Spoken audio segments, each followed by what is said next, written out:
2 பேதுரு புஸ்தகம் 2வது அதிகாரம் 18வது வசனம். அகந்தையான வீண் வார்த்தைகளை பேசி, அதாவது அந்த அந்திகிறிஸ்துடைய ஆவி இருக்கு பாருங்க, அந்த போதனைக்காரங்களாம் வீண் வார்த்தைகளை பேசுவாங்க. அதாவது ஒரு காரியம் இருக்கும், அத பெருமையோடு கூட தேவையில்லாத வார்த்தைகளை பேசி அந்த ஜனங்களுக்கு களிப்பு ஏற்படுத்தி அவங்கள அப்படியே வஞ்சிப்பாங்களாம்.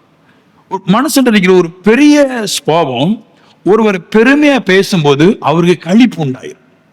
அந்த களிப்புனால அவரை வசிகப்படுத்த முடிகிறது.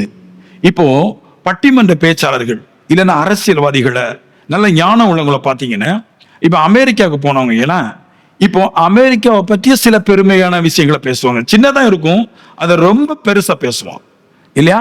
பட்டிமன்ற பேச்சாளர்கள் எங்க போனாலும், திண்டுக்கலுக்கு போனாலும், நாகர்கோவிலுக்கு வந்தாலும், திருவனந்தபுரம் போனாலும், அங்க இருக்கிற சில விஷயங்களை, சில சிறப்புகளை நல்ல பெருசா பேசி அந்த ஜனங்களுக்கு பெருமை ஏற்படுத்தி அந்த ஜனங்களை அப்படியே மகிழ பண்ணி அப்படியே தன்வசப்படுத்துவாங்க. இதான் பேச்சாளர்களுடைய பெரிய போர் ஆயுதம்.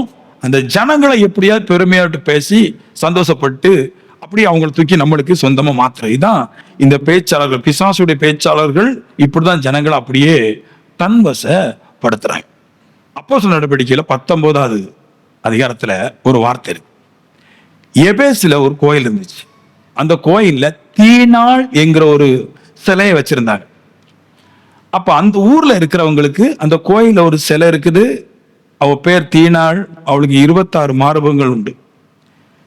இப்படி ஒரு சிலை உள்ள வச்சிருக்கும் போது அந்த ஊர்ல பிரசங்கிக்கிற பேச்சாளர்கள் எப்படி அந்த ஊரை பெருமைப்படுத்தி ஜனங்களை கைவசப்படுத்தினாங்கன்னா, ஒரு வார்த்தை சொன்னாங்க, இந்த தேவி, நம்ம ஊர்ல இருக்கிற கோயில்ல இருக்கிற இந்த தேவி சாதா தேவி அல்ல, வானத்தில் இருக்கிற தேவன் இந்த கோயிலுக்கு இந்த தேவிய பரிசா கொடுத்தான் அப்படின்னு. அந்த ஊர் ஜனங்கள் அதை கேட்டு அவங்களுக்கு ஒரு ஃபீல் உண்டாயிட்டு, உலகத்துல எங்கேயுமே இல்லாத ஒரு கோயில், ஒரு தேவன் நம்ம ஊர்ல மட்டும்தான் இருக்குது, அந்த பெருமை நம்மளுக்கு தான் அப்படின்னு. நம்ம ஊர்ல இருக்கிற கோயில் இருக்கிற தேவி மட்டும்தான் வானத்தில் இருந்த கோயிலுக்காக பரிசா கொடுக்கப்பட்டது. இந்த பெருமையை பேசின உடனே எபேசியர்கள் எல்லாரும் அங்கே இருக்கிற போதகர்களுக்கு அடிமையாயிட்டார். ஒருத்தன் சொல்றான், தெரியாம பவுல் ஏதோ பேசுறான், அப்படிலாம் நீங்க தப்பா நினைக்காதீங்க, நம்ம ஒரு கோயில் இருக்கிற இந்த தேவி வானத்துல இருந்து கொடுக்கப்பட்ட பரிசு. அந்த ஊரை பற்றி பெருமையை பேசும்போது எபேசியர் ஒரு பெருமை வந்துருச்சு. இப்படிதான் பேச்சாளர்கள் ஒரு ஊரை குறித்தோ இல்லைன்னா ஒரு ஏதோ ஒரு சிறப்பை குறித்த பேசும்போது, அதை பெருமையா பேசும்போது அந்த ஊர்ல இருக்கிற குடிகளுக்கு ஒரு பெருமை வந்துருது, களிப்பு வந்துருது. அதனால அவர்கள் அந்த பிடிக்கப்பட்ட மனுஷன் இருந்து அவர்கள் வேறொரு காரியத்துக்கு நேராக போவது கிடையாது. நம்மள எல்லாரும் அப்படிதான் பிடிச்சு வச்சு ஒரு பேச்சு, அகந்தையான வீண் பேச்சு, பெருமையான வீண் பேச்சுகளை பேச்சு நம்மளை கிறிஸ்துவை விட்டு ஒண்ணு பிரிக்கிறது. 2, மாம்ச இச்சை அதுல இருக்குது. மாம்ச இச்சை நல்ல கேளுங்க, நிறைய ஆலயங்கள்ல நீங்க போனீங்கன்னா இதை குறித்து ஈஸியா பேசிடுறாங்க. அந்தந்த மனுஷன் அவனுடைய விருப்பத்தின்படி வாழலாம். அப்படி ஒரு பெரிய போதனை இருந்துச்சு பாருங்க. நல்லா கேளுங்களேன், இப்ப எனக்கு 4 பெண்டாட்டி கட்டலாம் அப்படின்னா எனக்கு அப்படி ஒரு வாய்ப்பு கிடைச்சா நான் எந்த காலத்திற்கும் கிறிஸ்து விட்டு போக மாட்டேன். நான் ஏன்னா நல்ல ஒரு வாய்ப்பு பாருங்க. மத்தேயு 19 இருக்குது, பிரதான ஆசிரியர் இயேசுவே கேட்கறாங்க, மோசே கட்டளை இருக்கிறார், எந்த முகாந்தரத்தினாலும் நீங்க மனைவியை தள்ளி விட்டு விவாகரத்து பத்திரம் கொடுத்துட்டு நீங்க இன்னொரு மனைவியை கெட்டிக்கலான்னு மோசே எங்களுக்கு பிரசங்கம் பண்ணிருக்கிறார். அப்ப மோசையே பிரசங்கம் பண்ணிருக்கிறாரா, நீ உங்க வீட்டுல என்ன பிரச்சனையோ பரவாயில்ல, அந்த மனைவியை தள்ளி விட்டுட்டு இன்னொரு மனைவி கெட்டிக்கலான்னு ஒரு போதனையை மோசே பண்ணிருக்கிறார். இயேசுவை ஒத்துக்கிட்டாரு, சீசரும் சொல்றாங்க. அவ இப்படி ஒரு போதனை இருந்தா யார் தான் இயேசுவை ஏற்றுக்கொள்ள முடியும்? யாரும் ஏற்றுக்கொள்ள முடியாது. ஏன்னா வீட்டுல மனைவி சமைக்கலாம், நம்ம விவகாரத்தை பத்திரம் கொடுத்து ஒரு மனைவியை கட்டிக்கிடலாம். வீட்டுல நம்முடைய மனைவி வீட்டுல ரொம்ப நேரம் கொரட்டை விட்டு தூங்குனீங்களா, விட்டுக்கிட்டு வேற ஒரு மனைவியை கட்டிக்கிடலாம். இது கிறிஸ்துவத்துல இருக்குது. மாம்ச இச்சை ஆவிக்குரிய சபையை தவிர எல்லா இடத்துலயும் இருக்குது. ஏன்னா ஒரு மனுஷன் அவன் எவ்வளவு பாவம் செஞ்சிட்டும் தேவனுடைய ஆலயத்துக்கு போனா எங்கேயும் கண்டிக்க மாட்டான். அதுதான் அந்த சட்டத்துக்கு உகந்ததா இருக்குது. ஆனா ஆவிக்குரிய சர்ச்சில் அப்படி அல்ல. ஒருவன் ஒரு மனைவியை தாண்டி இன்னொரு மனைவியை கட்டிக்கிட்டு உள்ள வர அனுமதிக்காது. அப்போ இங்க என்னன்னா, ஒரு மனைவியை கட்டிட்டு இன்னொரு மனைவிக்கு சேர்த்து கட்டிட்டு உள்ள வர்றதுக்கு அனுமதி இல்லை. மற்ற இடங்கள்ல ஒரு மனைவியை கட்டிட்டு இன்னொரு மனைவியை கட்டிட்டு போனாலும் அனுமதி இருக்குது. அதனால இயேசுவை ஏற்றுக்கொள்ள மனசு கஷ்டமா இருக்குது. அது எப்படி போதிக்குது பாருங்களேன். ஒரு முதல்ல பெருமையா பேசுது, ரெண்டாவது மாம்ச இச்சைக்கு இடம் கொடுக்குது, மூணாவது சொல்லுது காம விகாரம். காம விகாரம்னா 2 பேதுரு 2:18. இது ரொம்ப கவனிக்க வேண்டிய ஒரு விஷயமா இருக்கு பாருங்க. வஞ்சகமாய் நடக்கிற இடத்திலிருந்து அரிதாய் தப்பின இடத்தில் நம்ம அரிதா தப்புனோமா. அப்புறமா அவங்களுடைய போதனை சொல்றது, இவர்கள் அகந்தையான வீண் வார்த்தைகளை பேசி, முதல்ல சொன்னது. ரெண்டாவது மாம்ச இச்சைகளினாலும் அதையும் பேசுறாங்க. 3 காம விவகாரங்களினாலும் அவர்களை தந்திரமாய் பிடிக்கிறார்கள். அதாவது இந்த போதனையால தான் பிடிக்கிறாங்களா. காம விகாரம் சொல்றது என்னன்னு சொல்றேன், இது புறஜாதிகளுக்கு இஷ்டம். அதாவது இதுதான் அவங்களுக்கு பொழுதுபோக்கு, இதுதான் அவங்களுடைய டைம் பாஸ் அப்படின்னு சொல்லுது. அப்ப காம விகாரம் தான் உலகத்துக்கு பொழுதுபோக்கு, டைம் பாஸ் பண்றதா. அப்ப காம விகாரம் என்ன டிக்ஷனரியில சொல்லுது, ஒழுக்கம் கெட்ட, சீர்கெட்ட, பலருடன் நடனம் ஆடுவது, இல்லைன்னா பலரோடு கூட நடனம் ஆடுவதை பார்ப்பது. இதான் காம விகாரம். செக்ஸ் அல்ல, இது இது இது வேற விகாரம். அதாவது என் மைண்ட்ல அநேக பேரோடு கூட ஆண் பெண் ஆடுவதையும் பாடுவதையும் பார்க்கும்போது எனக்கு ஒரு விகாரம்ன்றது ஒரு ஆசை தோற்றுவிக்கப்படுகிறது. காம விகாரம் சொல்றது தோற்றுவிக்கப்படுகிறது. 4 ஆம்பளை கூட்டத்துல ஒரு பெண் ஆடும்போது, இல்ல 4 ஆணும் ஒரு 4 பெண்ணும் ஆடும்போது எனக்கு ஒரு விகாரம் எந்திக்கிறது. சும்மா இருக்கிற எனக்கு ஒரு விகாரம், ஒரு தோற்றம், ஒரு வேக எனக்குள்ளாக வருதுன்ற. அப்படி வந்த பின்பு இது பலருடன் உறவை வைக்க உதவுகிறது. ஆசையை தூண்டி விட்டுருதா. ஆமென் சொல்லுங்களேன். இதுதான் உலகத்தாருடைய பொழுதுபோக்கு. இது கண்டிப்பா பாருங்க, ஒவ்வொரு கிறிஸ்துவ ஆலயங்களிலும் இது இருக்குது. அநேக பேரோட நடனமாட வைக்கிறதா. இதுல இருந்து தான் பல பேருடைய உறவுகள், பாவ உறவுகள் தோற்றம் உண்டாகுதுன்ற. இப்படி தந்திரமா பிடிக்கிறாங்களா. நான் ஒரு ரகசியத்தை சொல்றேன். நாம உலகத்துல இருக்கும்போது, புறஜாதிகளோடு கூட இருக்கும்போது, உண்மையிலே யாருமே ஆலயத்துக்கு ஜெபிக்க ஆராதிக்க போனதே கிடையாது. யாரா கை வைத்த முடியுமா? உண்மையிலே நான் ஆலயத்துக்கு போய் ஆராதிக்க தான் போனேன், நான் நல்ல கர்த்தரை ஆராதிச்சிருக்கிறேன், நான் நல்லா தேவனுடைய ஜெபம் பண்ணிருக்கேன், உலகத்துல இருக்கிற ஒரு மனுஷன் சொல்ல முடியாது. ஏன்னா அவங்களுக்கு தெய்வீக ஆராதனைனால அவங்களுடைய இருதயத்தை கட்டையில ஒண்ணு அவங்களை பெருமை பேசி. இது என்ன அப்படின்னா பிசாசுடைய பயங்கரமான தந்திரம். ஆனா அந்த ஃபாதருக்கு அது தெரியாது, அவங்களுக்கு தெரியாது. ஆனா அந்திக்கிறிஸ்துடைய ஆவி அவங்களுக்குள்ள இருந்து இந்த காரியங்களை செஞ்சு எல்லாரையும் பாவத்துக்குள்ளாக, பாவத்தை ஆராதிக்க, பிசாசுக்கு கீழ்ப்படிய ஆக்கி வச்சுட்டு. இப்படி இருக்கும்போதுதான் நாம தப்பணும். நம்மளும் அதுக்குள்ளதான் கிடந்தோம். ஆமென் சொல்லுங்களேன். ஏமேன். கரவை தட்டி எப்படிப்பட்ட விஷயத்த பாருங்களா. அதான் சொல்றேன், இது ஈஸி அல்ல. நீங்க நினைக்கலாம், ஐயோ நீங்க அதான் சொல்ற, நீங்க நினைக்கலாம் நான் சும்மா வந்தேன் அப்படி கிடையாது. இங்க இருந்து அரிதாய் தப்பிடும். கஷ்டத்துல, பெரும் முயற்சியில, பெரும் கஷ்டத்துல நம்ம தப்பணும். இப்படி தப்புனவங்களுக்கு பேர் தான் பிள்ளைகள் அப்படின்ற. பிள்ளைகள் யாரு?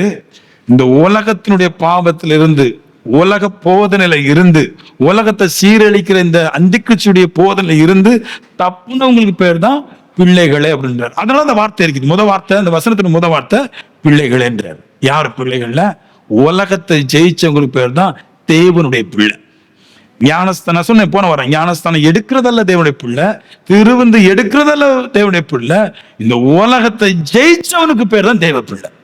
ஒரு திருமண வீட்டுக்கு போனா உண்மையை சொல்லுவேன், நான் கெட்டு போயிடும் ஒரு பயம் வரும். ஒரு திருமண வீட்டுக்கு போனா கூட அங்க போடுற நடனங்களை பார்க்கும்போது நான் கெட்டு போயிடும் ஒரு ட்ரெஸ்ஸை பார்த்தில்ல, அவங்களுடைய ஃப்ரேமை மாற வளைக்கும் போது, ஸ்ட்ரெச்சரை வளைக்கும் போது நம்முடைய இருதயத்துல தவறான எண்ணங்கள் உட்பிரவேசிக்கிட்டு பாருங்க. அதனால நான் பயப்படுவேன். நீங்க எப்படி தெரியும்? உங்களுக்கு அது ஜாதி. நான் பயப்படுவேன். ஏன்னா நான் தேவனுடைய பிள்ளை. நான் பயப்படுவேன். தேவ பிள்ளை, அரிதாய் தப்புனவன், உலகத்தை ஜெயிச்சவன், பாவ போதனைக்கு தப்பிச்சவன், உலக பாடலுக்கு தப்பிச்சவன் தேவ பிள்ளை. ஆமென். அப்ப நான் சொல்லுவேன், நாம எல்லாரும் தேவ பிள்ளை. ஈஸியா நம்ம அங்கிருந்து வரல.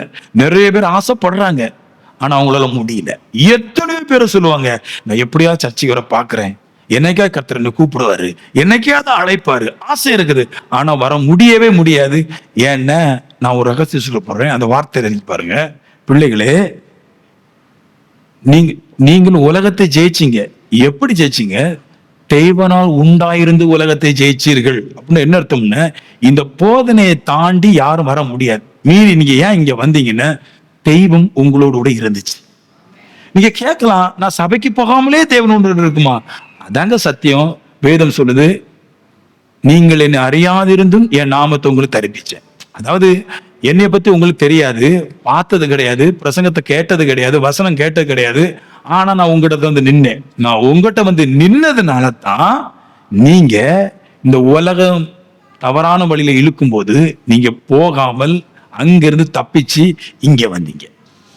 நான் உங்களோட இருந்தேன். Very important point. தேவன் நம்மளோட இருந்ததுனால மட்டும்தான் இந்த உலகத்தை ஜெயிக்க முடியும். ஏதோ ஒரு சந்தர்ப்ப சூழ்நிலைக்கு நம்ம இங்க வரல. தேவன் நம்மளோட இருந்ததுனால நம்மளுக்கு சில சந்தர்ப்பங்களை உண்டு பண்ணி இங்க கொண்டு வச்சு.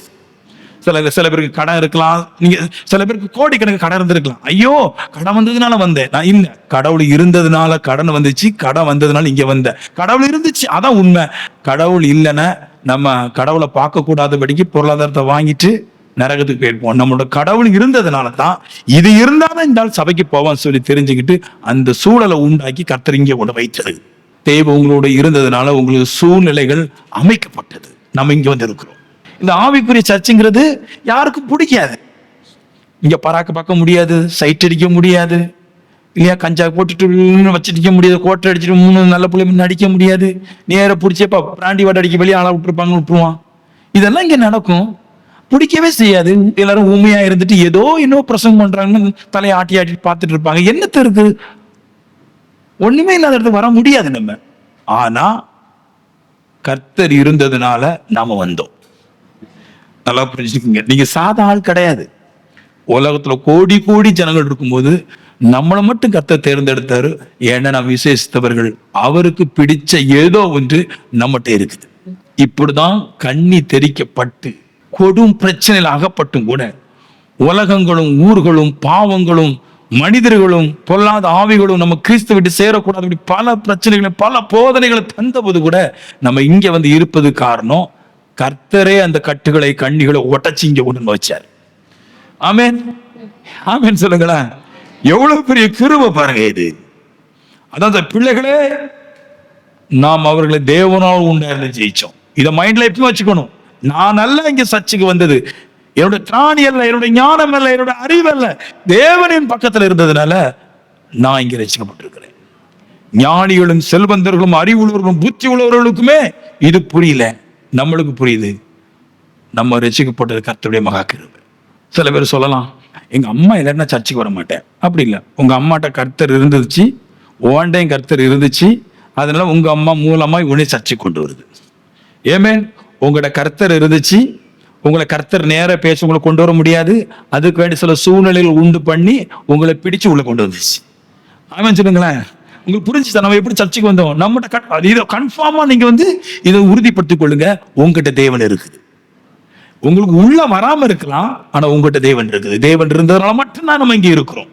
இப்போ அதுக்கிட்ட வசனத்தை சொல்ற பாருங்களேன். ஏபேசர் திருப்பி ரொம்ப இன்ட்ரெஸ்டான வசனம். உலகத்தாருடைய ஞானத்துல இருந்து பிசாசுடைய வல்லம் இருந்து பிரிச்சு எடுத்த நம்மளுக்கு நம்மளை தேவன் உயர்ந்த ஸ்தானத்துல கொண்டு வைப்பது ஈஸியான காரியம். எபேசியர் 1ஆம் அதிகாரம் 13ஆம் வசனம் இல்லையா? இதுல ஒரு 3 பாயிண்ட் சொல்லுது பாருங்களேன். ரொம்ப சூப்பரான ஒரு வார்த்தை சொல்லுது. நீங்கள் உங்கள் ரட்சிப்பின் சுவிசேஷமாகிய சத்திய வசனத்தை கேட்டு, இந்த சுவிசேஷம் ஜனங்களை ரட்சிக்குது. இது சத்திய வசனம். நீங்க உலகத்துல இருக்கும்போது என்னத்தெல்லாமோ கேட்டீங்கல்ல, இப்ப என்ன பண்ணிட்டுனா தேவன் உங்களோட இருந்ததுனால சத்திய வசனத்தை கேட்பதற்கு சத்தியத்தை பேசுற இடத்துல கொண்டு உங்களை வைத்தது முதல்ல. ஆமென். இப்ப இருந்து கேட்கறீங்க, நல்லா கேட்கறீங்க. எல்லா இடத்துலயும் பொய் பிரசங்கிக்கப்படும். ஆவிக்குரிய சர்ச்சில் எல்லா இடத்துலயுமே சத்தியம் பிரசங்கிக்கப்படும். இங்க இந்த சர்ச்சில் எல்லா ஆவிக்குரிய சர்ச்சிலையும் சத்தியம் பிரசங்கிக்கப்படும். அவங்களுடைய அறிவின் தோற்றத்தின்படி அவங்க சபையில அவங்க போதிக்கிறாங்க இல்லையா? இங்க சத்திய வசனத்தை என்னைக்கு கேட்டுட்டே இருக்கிறீங்க. 1 வருஷமா கேட்கறீங்க, 2 வருஷமா கேட்கறீங்க, 3 வருஷமா கேட்கறீங்க. நான் கேட்டுட்டே இருக்கிறீங்க இல்லையா? நீங்க கேட்டுட்டே இருக்கும்போது திடீர்னு ஒரு நாளைக்கு பூர்ணமான விசுவாசியா மாறிது. நான் சொல்லுவேன், நீ கேட்டுட்டே இருக்கீங்க, நான் சொல்லுவேன், இந்த மைண்டை எடுத்துடுங்க, நான் சர்ச்சுக்கு வர மாட்டேன் அப்படின்னு சொல்ற மைண்டை எடுத்துடுங்க. ஏன்னா நீங்க வரல அப்படின்றதுக்கு என்ன அர்த்தம்னா, நீங்க வரமாட்டேன்னு முடிவு பண்ணியிருந்தா வராம இருந்திருக்க முடியுமே. ஆனா திருப்பி ஏன் வந்து இருக்கிறீங்க? ஆனா உங்களால இருக்க முடியல. ஏன்னா தேவன் இருக்கிறதுனால உங்களுக்கு ஏதோ ஒரு இருதயத்தை கொடுத்து வீட்டுல படுக்க விடாமக்கி இங்க கொண்டு வச்சுக்கிட்டு, உங்ககிட்ட கடவுள் இருக்கிறாரு. கடவுள் இருந்ததுனால தான் உங்க எண்ணத்தை தாண்டி அவர் உங்களை ஜெயிச்சு இங்க கொண்டு வச்சிருக்கிறாரு. இப்போ 1 வருஷம் 2 வருஷம் 3 வருஷம் 4 வருஷம் 5 வருஷம் 6 வருஷம் 7 வருஷமா இருந்து கேட்டுட்டே இருக்கிறீங்க. மெல்ல மெல்ல சத்தியம் உள்ள போயிட்டே இருக்குது, சுவிசேஷம் உள்ள போயிட்டே இருக்குது. உள்ள போக போக போக போக ஒரு நாள் வந்த பின்னாடி நீங்களே அறிக்கை இடுவீங்க, நான் இனி கர்த்தருடைய விசுவாசி. எனக்கு நடந்தா உங்களுக்கு நடக்கும். ஆமென். நான் ஒரே வருஷத்துல விசுவாசியா மாறல, கேட்டுட்டே இருந்தேன். கேட்க கேட்க கேட்க சத்திய வசனமாகிய சுவிசேஷத்தை கேட்க கேட்க கேட்க கேட்க ஒரு நாள் நானே விசுவாசியா மாறிட்டேன்.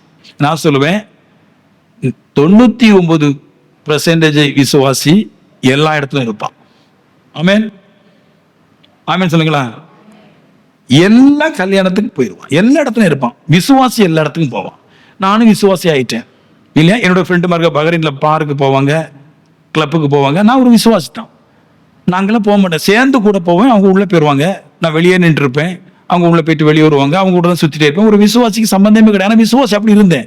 ஆனா நான் மறுபடி சத்தியத்தை கேட்க ஆரம்பிக்கிறேன். இந்த வசனத்தின்படி மறுபடி சத்தியத்தை கேட்கிறேன். கேட்க கேட்க கேட்க கேட்க விசுவாசியா இருந்த நானு இப்ப தேவனுக்கு சொந்தக்காரன் ஆயிட்டேன். இப்ப என்னால என்ன செய்ய முடியலன்னா, விசுவாசியா இருந்தேன்னா தேவனை விசுவாசிச்சேன்னா தேவனுக்கு சொந்த காரணம் ஆயிட்டேன். சொந்த காரணம் மாறினதுனால இப்போ அவருடைய சொந்தத்தை விட்டு பந்தத்தை விட்டு பிரிஞ்சு வேற எங்கேயும் போவதற்கு எனக்கு இருதயம் எல்லாம் ஆயிடுச்சு. இதுதான் ஆவிக்குரிய வளர்ச்சி. ஃபர்ஸ்ட் கேட்போம், அப்புறமா விசுவாசியா மாறுவோம், அப்புறமா சொந்தக்காரன் ஆயிடுவோம். இனி வேறொரு தெய்வத்தோடு வேறொரு மனுஷனோடு பாவத்தோடு கூட நம்மளுக்கு பங்கு இல்லாமல் ஆகிவிடுகிறது. உலகத்துல எங்க வேணாலும் போலாங்க மனுஷன், ஆனா ஆவிக்குரிய சர்ச்சைக்கு வர முடியாது. பைபிள் சொல்லுது, ரட்சிப்பு கர்த்தருடையது. அதோடைய அர்த்தத்தை இவ்வளவு நான் சொல்லிட்டு வரேன். நாம ரட்சிக்கப்படல, தேவனே நம்மளோடு கூட இருந்து ஆவிக்குரிய சர்ச்சைக்கு ஏதோ ஒரு சூழ்நிலை நிமித்தம் நம்மளை கொண்டு வச்சுது.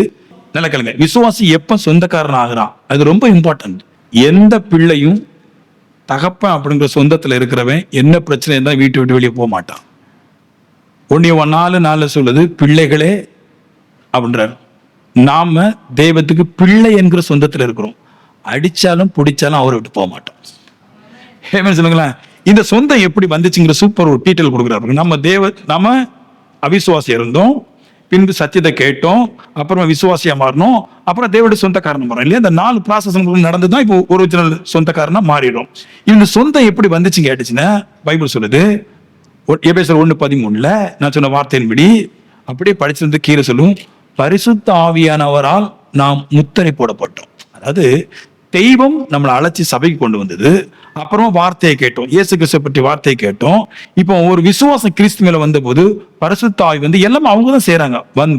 நம்மளுக்குள்ள ஒரு முத்திரை வச்சிடறாங்க. என்னன்னா, இவன் எனக்கு சொந்தம், இனி இவன் என்னை விட்டு போக மாட்டான். அழைச்சி வந்தது கர்த்தர், கேட்டதுக்கு தேவனுடைய வார்த்தை இல்லையா? மனுஷ வார்த்தை கேட்ட ரசிக்கப்பட மாட்டோம். 3 பரிசுத்தாவி, பிதா குமாரன் பரிசுத்தாவி சேர்ந்து ஒரு பெரும் முயற்சியில தான் நம்மளை தேவனுடைய பிள்ளைகளாய் தேவனுடைய சொந்தக்காரங்களாய் மாற்றி வைக்கிறது. இப்படி இந்த ப்ராசஸ் நடந்த ஒரு மனுஷன் கிறிஸ்துவை விட்டு செத்தாலும் போக மாட்டான். நான் கேட்கறதெல்லாம், நம்ம நல்ல வெள்ளை ட்ரெஸ் போட்டா பரிசுத்தவன் ஆயிடுறோம், தேவனுடைய சொந்தக்காரன், நகை கலத்தினா, லிப்ஸ்டிக் போடலன்னு, வெனியம் போட்டுட்டு போனா இன்னும் ரசிக்கவே போடல, ஜீன்ஸ் போட்டா இன்னும் ரசிக்கவே போடல, இதெல்லாம் பேசுவாங்க. அப்படிலாம் கிடையாது. தேவனுடைய ஆவியானவர் உங்க ஹார்ட்ல ஒரு முத்திரை போட்டுருவார். ஒரு ஸ்டாம்ப் அடிக்கும்போது அந்த ஸ்டாம்ப் அழியவே செய்யாது. அவனை பார்த்தா தெரியும், தேவகுமாரன். ஆமென். we are the son of God அப்படின்னு சொல்லி நம்மளும் தேவனுடைய பிள்ளைகள். ஏன்னா நம்மளோட ஒரு முத்திரை இருக்குது. அந்த முத்திரை இருக்கிற வரைக்கும் நம்மளை யாரும் தேவனத்தை விட்டு பிரிக்க முடியாது. மரணமே வந்தாலும் நம்மளை தேவனை விட்டு பிரிக்க முடியாது. ஏன்னா பரிசுத்தாவுடைய முத்திரை அப்படிப்பட்டது. சாதா அரசாங்க நல்ல கேளுங்களா, இந்த முத்திரை பத்தி கொஞ்சம் பேசுறேன். இப்ப நான் ஒரு போலீஸ் ஆஃபீஸர் ஆயிட்டு வைங்களா, இந்த நான் போலீஸ் ஆஃபீஸர் ஆயிட்டோம்னா இந்த உலகத்துல அப்புறமா இந்த ஆபீசர் பதவியை எடுக்கிறதுக்கு யாருக்குமே அதிகாரம் கிடையாது. ஒரு கான்ஸ்டபிள் ஆகினா கூட இதை எந்த முதலமைச்சரும் எடுக்க முடியாது, எந்த பிரதமரும் எடுக்க முடியாது. கடைசி வரைக்கும் அப்படிதான் அவன் கான்ஸ்டபிள் தான். ஒரு சாதா முத்திரைக்கே இவ்வளவு பவர் இருந்தா, பரிசுத்தாவி ஒரு மனுஷனுக்கு மேல இவன் என்னோட பிள்ளைங்கிற ஒரு முத்திரை வச்சா அது கடைசி வரைக்கும் அந்த ஹார்ட்டை நான் தேவனுடைய பிள்ளைங்கிற இருதயத்தை உலகத்துல யாரும் எடுக்க முடியாது.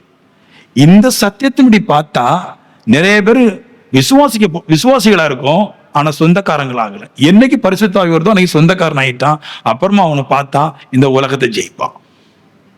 நான் சொல்லுவேன், பிள்ளைகளுக்கு நல்லா இருக்கலுங்க. இந்த ஆசீர்வாதத்துல பத்திலாம் பேசும்போது எப்பவுமே நம்ம எந்த அளவு தேவனுக்குள்ள ஸ்ட்ராங்கா இருக்கிறோமோ அதை வச்சுதான் வரும். அப்ப நான் சொல்லுவேன், நீங்க விசுவாசியா இருக்கிறத பார்க்கலும் அதை தாண்டி தேவனுக்கு சொந்த பிள்ளைய மாறும். நீங்க கிறிஸ்துடைய விசுவாசி, ஓகே. ஆனா விசுவாசிகள் நிறைய பெற்றுக்கொள்ளலாம், ஆனா பிள்ளை அதுக்கு மேல பெற்றுக்கொள்ள முடியும். நான் தேவனுடைய பிள்ளை. அதனால இந்த வார்த்தைகள், பிள்ளைகளே நீங்கள் தேவனால் உண்டாயிருந்த உலகத்தை ஜெயிச்சீர்கள். தேவை இருந்ததுனாலதான் நம்ம இங்க வந்து சத்தியத்தை கேட்டு இன்னைக்கு பெரிய ஆயிட்டோம். நான் சொல்றேன், இந்த சான்ஸை தப்பவே விடாதீங்க. தேவன் என்னை ஆவிக்குரிய சர்ச்சில் ஏதோ ஒரு சூழ்நிலைக்காக என்னை கொண்டு வந்து வச்சிருக்குது. நான் கேட்டு விசுவாசிகளாகி சொந்தக்காரனா மாறுறேன். இதான் பாயிண்ட். இப்ப மாறின பின்னாடி அடுத்த 3 பாயிண்ட் நமக்குள்ள நடக்கும். ஆகுறீங்களா? எத்தனை பேர் விசுவாசியா இருந்து சொந்தக்காரனா மாறுறீங்க கிறிஸ்துவுக்கு? கிறிஸ்துடைய விசுவாசி எங்கேயும் போகலாம், ஆமென். பிள்ளை எங்கேயும் போக முடியாது. நான் எங்க சுத்தினாலும் எங்க அப்பா வீட்டில் தான் போய் தங்குவேன். நான் பெரும்பாலும் வெளியே போக மாட்டேன். அப்படித்தான் அது வேலை செய்யும். ஆமென் சொல்லுங்களேன். நிறைய விசுவாசிகள் பெற்றுக்கொள்ளல, ஆனா என்னைக்கு சொந்தக்காரங்களாகவும் அன்னைக்கு பெற்றுக்கொள்வாங்க. விசுவாசி நல்லது, பெரிய காரியங்கள் செய்யும். ஆனா சொந்தக்காரனுக்கு தான் நிறைய கிடைக்கும். பிள்ளைங்கிற உறவு துரிகரமானது. என்னத்தை வேணாலும் எடுக்க முடியும், கேட்க முடியும். அந்த சொந்தத்துக்கு அவ்வளவு இருக்குங்க. கடவுள்கிட்ட முறையிட முடியும். அப்பா, நம்முடைய பிள்ளை உம்மோட வீட்டு நான் இதுவரையும் போனதே கிடையாது, விசுவாசி அல்ல, சொந்தக்காரன் ஆயிட்டு. நான் உம்ம வீட்டு எந்த இடத்துக்கு போக மாட்டேன், எந்த தேவத்தினை ஆராதிக்க போறது கிடையாது, பாவங்களுக்கு பின்னாடி போக போறது கிடையாது. அதனால தந்துதான் ஆகணும், சண்டை போடலாம். ஒவ்வொரு பிள்ளைங்களும் வீட்டுல ஒண்ணுமே இல்லை, சண்டை போட்டு வாங்கும். கடவுள்கிட்ட கேட்கலாம், என்னைய சுத்த இஸ்ரவேலராய் மாற்றினரை எதுக்கு அனுபவிக்க தாரும் கேட்டா அவர் கொடுப்பார். ஆனா மாறணுமே. எபேசியர் 1:14, சொந்தக்காரனாகிறீங்களா? மீட்கப்படுவோம். நிறைய பேருக்கு கார் இல்லை, நிறைய பேருக்கு நிறைய வீடு இல்லை, நிறைய பேருக்கு நிலம் இல்லை, நிறைய பேருக்கு ஒண்ணும் முடியல. ஆனா கர்த்தருடைய சத்தியத்தை இருந்து கேட்கறதும் கிடையாது, விசுவாசியா மாறுறதும் கிடையாது, தேவனுக்கு சொந்தக்காரனாரும் கிடையாது. கடைசி வரைக்கும் ஒண்ணு இல்லாமே போறாங்க பாருங்க. நிறைய சபையில உபதேசங்கிறது ஒரு அருவம் மாதிரி நினைக்கிறாங்க. எதையாவது பேசிட்டு இருப்பாங்க இந்த ஆட்கள். இதை கேட்டு என்ன கிடைக்க போகுது? அப்படி இல்லை. இதுதான் என்னை உயர்ந்த ஸ்தானத்துக்கு ஏற்றி வைக்க போகுது. அந்த வார்த்தை பாருங்களேன். கிறிஸ்துடைய விசுவாசி கிறிஸ்துக்கு சொந்தமா மாறுறான். இப்ப அடுத்து சொல்றாரு, அவருக்கு சொந்தமானவர்கள் மீட்கப்படுவார்கள். நோயிலிருந்து, வறுமையிலிருந்து, பிரச்சனையிலிருந்து, பாவங்கள்ல இருந்து அவருக்கு சொந்தமாகும் போது மீட்பு உண்டாயிரும். அப்படியே கர்த்தரோடு ஒட்டிடணும், மீட்கப்படுவான். நான் சொல்லல, பரிசுத்தாவியின் வார்த்தை சொல்லுது, அவருக்கு சொந்தமானா நம்ம மீட்கப்படுவோம். வறுமை தப்பியே போக முடியல, என்னெல்லாமோ பண்ணியாச்சு.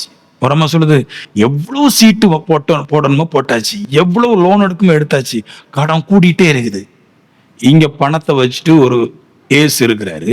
அவரு சொல்றாரு, எனக்கு சொந்தமாக எல்லாத்தையும் உனக்கு கொடுக்குறேன். சொந்தக்காரன் தானே கொடுக்க முடியும். ஆமீன் சொல்லுங்களேன். கண்டிப்பா மீட்கப்படுவோம். சொந்தமாகுங்க, அவருக்கு சொந்தமாகுங்க. இல்ல விசுவாசியா மட்டும் இருந்த போதாது, எனக்கு கர்த்தரை தெரியும் சொன்னா போதாது. அவருக்கு சொந்தமாகுங்க, அவருக்காக வாழுங்க, அவரோட இருங்க, அவரோட சம்பாஷணை பண்ணுங்க, அவரோட இந்த பாடுங்க, துதிங்க, எல்லாம் பண்ணுங்க, வாழ்க்கை மாறும். எபேசியர் 1:14 இன்னொரு வார்த்தை சொல்லுது, ஒரு அளவுன்னு இருக்கு பாருங்க. நான் எந்த அளவு மீட்கப்படுவேன் அப்படின்றன்னா நிறைய பேர் ஏற்றுக்கொள்ள மாட்டாங்க. எதுக்குன்னு தெரியல. சர்ச்சுகள்ல நம்ம உயர்வை பத்தி பேசும்போது அவங்க வந்து ஏற்றுக்கொள்ள மாட்டாங்க. சொல்றாங்க, சர்ச்சில் வந்து பைசா பத்தி பேசலாமா, சர்ச்சில் வந்து உயர்வை பத்தி பேசலாமா, இதெல்லாம் பேசுறாங்க. ஆனா பைபிள் அதைத்தான் பேசு. இல்ல, மாம்சம் இருக்கிற வரைக்கும் மாம்சத்துக்கு தேவை இருக்குது. அதனால காசு ரொம்ப முக்கியம், ட்ரெஸ் முக்கியம். ஆண்டவர் சொல்ல, எண்ணத்தை குடிப்போம், எண்ணத்தை பூசிப்போம், எண்ணத்தை உடுத்தும், கவலைப்படாதீர்கள். ஏன்னா அது கவலைக்குரிய விஷயம். இது இல்லைன்னா கவலை வரும். பணம் இல்லைன்னா கவலை வரும், ஒரு நிலை இல்லைன்னா கவலை வரும், ஒரு வீடு இல்லைன்னா கவலை வரும். கவலைப்படக்கூடாதுன்னு எப்படி படாம இருக்க முடியும்? கவலை வருதே. ஏசு சொன்னாரே கவலைப்படாதீங்கன்னு, வர்றதுன்னு சொல்றாரு கவலை வரும்னு. எப்படி கவலை வராம இருக்கும்? நான் ஒரு பிள்ளையை பெற்று வச்சிருக்கேன், 21 வயசாச்சு, கல்யாணம் முடியல, கவலைப்படாதன்னு எப்படி கவலைப்படாம இருக்க முடியும்? கவலை வரும். கவலை வரக்கூடாதுன்னு சொல்லுவோம், வரும். நான் சொல்லுவேன், கர்த்தருக்கு சொந்தமான கவலை தீரும். ஆமென். எந்த அளவு மாற்றப்படுவோம் அப்படின்றது அந்த வசனத்தை பாருங்க. அவருக்கு சொந்தமானவர்கள் அவருடைய மகிமைக்கு புகழ்ச்சியாக மீட்கப்படுவார்கள். மீட்கப்படுவாங்க.